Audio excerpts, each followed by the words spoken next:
এক ছিল দুষ্টু রাজা। নারী আর টাকার প্রতি তার চরম আসক্তি। যে নারী একবার তার বিছানায় যেত, তার পরের দিন সে লাশ হয়ে নদীতে ভেসে যেত। রাজা এক নারীকে দ্বিতীয়বার ছুঁতে পছন্দ করতো না, কিন্তু সমাজে ছিল রাজার বেশ নামডাক। সবার চোখের মরি। খুন করা ছিল তার নিত্যদিনের সঙ্গী। তার কালো হাতের ছোঁয়ায় বিসর্জন হয়েছে শত শত নারী। প্রতিটি বিসর্জন রাজার জন্য ছিল তৃপ্তিকর। নারী ব্যবসায় লাভবান হয়ে গড়ে তোলা প্রাসাদের পর প্রাসাদ। একদিন চাচাতো ভাইয়ের সাথে বাজি ধরে হেরে গেল রাজা। শর্তমতে ভাইয়ের জন্য এক রাজকন্যাকে অপহরণ করতে চাই। সেদিন ছিল বৃষ্টি, সন্ধ্যার আগে মুহূর্ত। রাজকন্যার প্রাসাদে সেদিন কেউ ছিল না। রাজা এক কামরায় উঠ পেতে থাকে। রাজকন্যা আসলে তাকে তার কালো হাতে অপবিত্র করে দেবে। কামরায় ছিল শতান। অনেকক্ষণ অপেক্ষার পর সেই কাঙ্ক্ষিত মুহূর্ত আসে। রাজকন্যার পা পড়ে কামরায়। রাজকন্যা রাজাকে দেখে চমকে যায়, ভয় পেয়ে যায়। কাঁপা কাঁপা স্বরে প্রশ্ন করে, কে আপনি? খালি বাড়িতে কেন ঢুকেছেন? সেই কণ্ঠ যেন কোনো কণ্ঠ ছিল না, ধনুকের ছোড়া তীর ছিল। রাজার বুক ছিঁড়ে সেই তীর ঢুকে পড়ে। বেরিয়েছিনি গলায়। রাজকন্যাকে দেখতে রাজা আগুন জ্বালায়। আগুনের হলুদ আলোয় রাজকন্যার অপরূপ মায়াবী সুন্দর মুখশ্রী দেখে রাজা মুগ্ধ হয়ে যায়। তার পা দুটো থমকে যায়। রাজকন্যা যেন গোলাপের বাগান, যার সুগন্ধি ছড়িয়ে পড়ে রাজার কালো অন্তরে। রাজা নিঃশব্দস্তের মতো উচ্চারণ করল নিজের নাম। নাম শুনেও রাজকন্যার ভয় কমল না, পালিয়ে গেল অন্য কামরায়।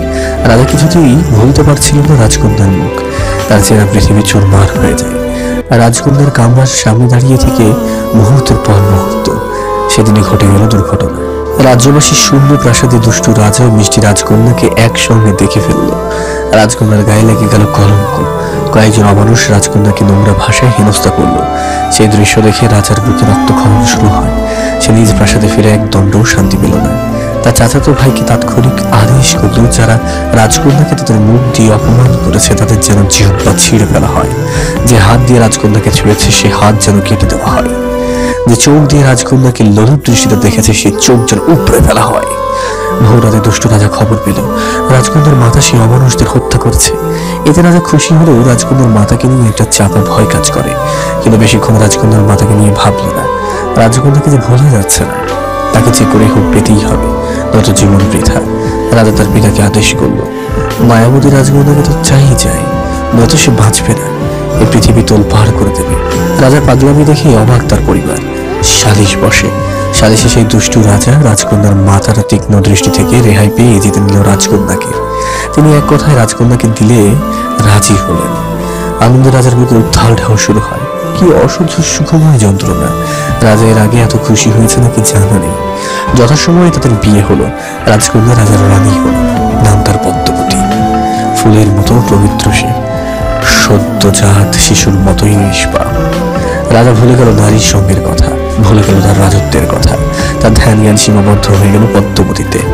পদ্মবতীর এক একটা কদম রাজার বুকে ঢেউ তোলে। পদ্মবতীর প্রতিটি নিঃশ্বাস যেন ফুল ঝরে পড়ে। পদ্মবতীর পায়ে চুমু দেওয়ার সময় রাজা চিৎকার করে বলতে ইচ্ছে হয়, পদ্মবতী আমার রানী, আমি কাটা বিছানা বাগানে শুয়ে থাকি, তুমি আমার বুকে হেঁটে বেড়াও। ধীরে ধীরে রাজা উপলব্ধি করতে পারল তার পদ্মবতী পবিত্র, এতই পবিত্র যে সে কখনো অন্যায়ের সাথে আপোষ করবে না।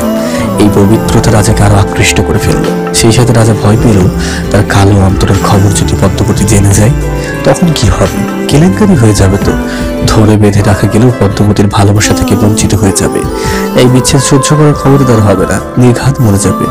যে ভালোবাসা নিজের ইচ্ছায় তাকে বিমুগ্ধ করে তোলে, সে ভালোবাসা জোর করে সে কখনো নিতে পারবে না। রাজা তার পাপ লুকিয়ে রাখতে মিথ্যা কথা বলা ও মিথ্যা অভিনয় করা শুরু করলো। পদ্মবতী থেকে সহানুভূতি আর বিশ্বাস অর্জন করতে গল্প বানালো। তার পাপের মহলে নিরাপত্তা বাড়িয়ে দিল। প্রয়োজনে সে পৃথিবীর প্রতিটি মানব সন্তানকে খুন করতে প্রস্তুত। তাও তার পাপের জন্য পদ্মবতীকে হারাতে চায় না। যথাসম্ভব পদ্মবতীকে নিয়ে দুষ্টু রাজা অন্য রাজপ্রাসাদে চলে আসে। সেই প্রাসাদে রাজা তার পদ্মবতী ছাড়া কেউ নেই।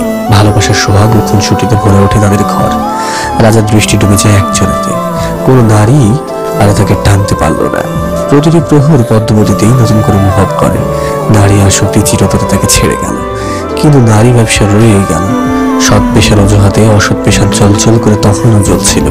মাঝে মধ্যে রাজার ভয় হতো পদ্মবতীর সব জেনে যাবে না তো। রাজার সব রকম পট্টি পেতে দিল পদ্মবতীর চোখে। পদ্মবতী সেই পট্টি সমূহ ভেদ করে পৌঁছাতে পারল না গভীরে। ভালোবাসার বেড়া চালেই আটকে রইল। বছর দেড়েক পর তাদের ঘর আলো করে এলো এক রাজকন্যা। রাজকন্যা ছিল মায়ের মতো সুন্দর। আকাশে একটা চাঁদ ওঠে, কিন্তু রাজার আকাশে উঠেছিল দুটো চাঁদ।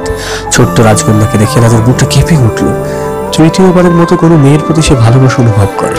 তার প্রথম ভালোবাসা তার মা, দ্বিতীয় ভালোবাসা স্ত্রী, আর তৃতীয় ভালোবাসা তার কন্যা। রাজা যতবার রাজকন্যাকে কোলে নিত বুকে একটা ব্যথা অনুভব করত। বারবার মনে হতো আমার জগৎ সংসার একটু সাধারণ হতে পারতো না। এই চিন্তা তার অসৎ কাছে বিঘ্ন ঘটায়। সে অন্যমনস্ক হয়ে পড়ে, তার দলবল চিন্তিত হয়ে পড়ে। কাজের প্রতি রাজার উদাসীনতা তাদের ক্ষিপ্ত করে। পূর্ব ক্ষোভের জেদ করে তারা রাজার দুর্বলতা লক্ষ্য করে তীর ছুঁড়ে মারে। সেই তীরে ছোট্ট রাজকন্যার প্রাণের আলো নিভে যায়। রাজার বুক থেকে একটা চাঁদ খসে পড়ে, পদ্মবতী ভেঙে গুড়িয়ে যায়। পদ্মবতীর ব্যথা সহ্য করার ক্ষমতা রাজার নেই। শক্ত দুই হাতে আঁকড়ে ধরে পদ্মবতীকে। তার কন্যার খুনিকে সে নিজ হাতে কোপাতে পারলেও খুনির আদেশ তাদের হত্যা করতে পারল না। জানতে পারলো তার পিতা, চাচা ও চাচাতো ভাইয়ের আদেশে তার রাজকন্যার চরিত্রটা চিরতরে বন্ধ হয়ে গেছে। ততদিনে রাজা এটাও বুঝে গেল যে জগতে সে প্রবেশ করেছে সেই জগতের শেষ পরিণতি মৃত্যু। সে যদি খুনির আদেশদাতাদের ক্ষতি করে তার ব্যবসা ডুবে যাবে। ব্যবসার খুঁটি সে দেশে হলেও আদেশদাতারাই সেই খুঁটি ধরে রেখেছে। আর ব্যবসার পতন মানে পদ্মবতীর সব জেনে যাওয়া, সেই সাথে অন্য রাজাদের ক্ষোভের শিকার হওয়া। যে রাজাদের সাথে মিলে দুষ্টু রাজা পাপ জমায় তারা হিংস্র হয়ে উঠবে। আর তারা দুষ্টু রাজার উপরে ক্ষিপ্ত হলে ক্ষতি হবে পদ্মাবতীরও। এতজনকে রুখতে যাওয়ার ক্ষমতায় দুষ্টু রাজা নেই। আবার মাথার উপরে আছে শাসকের আদালত। একমাত্র রাজার মৃত্যু পারে তার কন্যার খুনিদেরকে ধ্বংস করতে। কিন্তু রাজা নিজেকে উৎসর্গ করতে চায় না, পদ্মবতীর সাথে সারা জীবন বাঁচতে চায়। তারা ধামাচাপা দিল রাজকন্যার ব্যথা। বাবা হিসেবে হেরে গেল, চুপসে গেল। অভিশাপ সে রাজাকে, অভিশাপ।